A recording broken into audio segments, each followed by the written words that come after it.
Sì, salve. Facciamo un riepilogo per quanto riguarda l'anno passato con questa T-Roc 1500 benzina da 150 cavalli con la disattivazione di due cilindri. Praticamente a un anno di distanza, che l'ho acquistata a gennaio 2018, a gennaio 2019 ho effettuato anche il primo tagliando. Vi faccio vedere qui. Primo tagliando, vedete, è stato fatto il cambio dell'olio, il filtro antipolvere, il filtro dell'olio, poi è stato cambiato il tappo dell'olio, l'anello dell'olio, il filtro antiparticolato. E vedete, l'olio è stato messo il Castrol Edge Pro Long Life, vedete. Poi c'è stato un ripristino del lubrificante originale e poi materiale di consumo, pulizia più smaltimento di rifiuti, vedete, tutto compreso di IVA, è venuto 230 euro. Diciamo che il preventivo fatto all'inizio era anche superiore. Il tagliante è stato effettuato nella concessionaria dove ho acquistato l'auto. Ovviamente è stato anche messo il timbro per la garanzia, che altrimenti se viene fatto da un meccanico qualsiasi si perdono poi i restanti mesi di garanzia. A me ne rimangono per altri 12, cioè fino a gennaio 2020.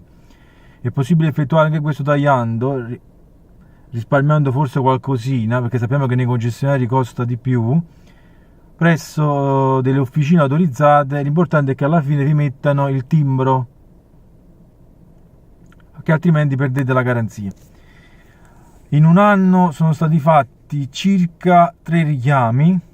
Il primo praticamente quasi subito dopo l'acquisto, però era un richiamo di integrazione del libretto, quindi la macchina non è stata proprio toccata.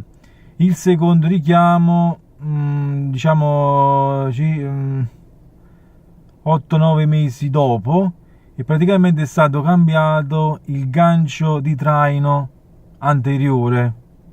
Anche qui un richiamo che è durato pochissimo, cioè nell'arco di mezz'ora già avevano fatto tutto. E il primo richiamo mi è arrivata praticamente la lettera dalla Volkswagen, così come per il secondo richiamo. Il terzo richiamo è stato fatto praticamente quando sono andato a prenotare il tagliando. Lì praticamente, mettendo il numero del telaio all'interno del computer, all'accettazione mi ha detto che bisognava fare c'era un ulteriore richiamo della macchina, che poi mi sarebbe arrivata una lettera che in realtà non è mai arrivata. Non vi so dire questo terzo richiamo in che cosa consiste.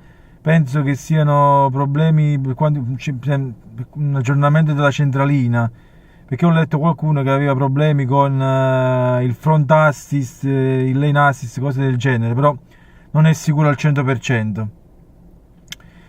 Ultimamente un problema però che si è verificato una sola volta è che praticamente accendendo la macchina non mi si accende l'Active Info Display, però come vi ho detto è capitato una sola volta fino adesso, forse un falso contatto.